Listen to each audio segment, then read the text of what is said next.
ngai docteur de baba petit savant na utia okobekisa maladie ya bokono ya sida pendant 32 jours, bokono ya diabète pendant 22 jours, bokono ya prostate pendant 14 jours, bokono ya faiblesse sexuelle, impuissance sexuelle naza na kisi oyo omeli pendant 6 jours, faiblesse ya puissance sexuelle esili.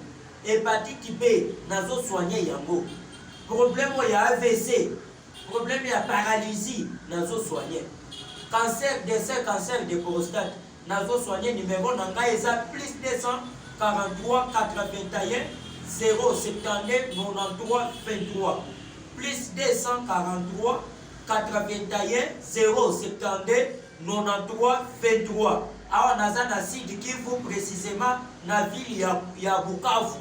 Nde place oyo naza Kinshasa te babendisa na ye kotala ba malade awa na Bukavu na Sud Kivu, na este na Sud Kivu.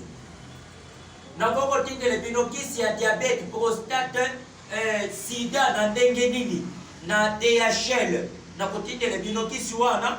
Et puis pona botindela ngai mbongo na Western Union, bolanda bilandalanda te, nazo soigner ya solo, nazo soigner maladie ya VIH, diabète esili. Ata diabète eba botinga na diabète, naza diabétique ekosila pendant 22 jours.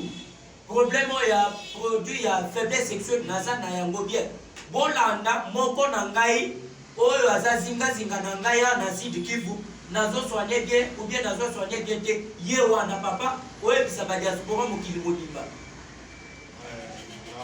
Sema nguvu na Swahili leo za mtu wasalimu kwanza Sud Kivu Congolais sapo watu ya Sud Kivu kwa Congolais ndio pia baba anatembea sana, ndio yote anawaambia ni vitu ya kweli vile. Nazo soigner sida bien nazo soigner te kunyana soigner sida na Kivu na Sud Kivu watu mingi najua shasaidia hapa kwetu Bukavu sana. Wema wengine wega shida ya sida, ya diabete, ya vitu vingine mkwe sana mkwe mbio. Merci. Merci beaucoup ba diaspora. Bokoto TV, peuple mokonzi, eza ensemble ya vérité. Nazo soigner sida.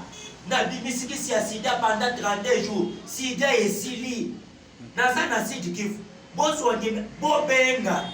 Plus 243 81 079 93 23. Hépatite B, sida 32 jours, diabète 22 jours, estomac 6 jours, nazo pique sa maladie na nzete ya biso.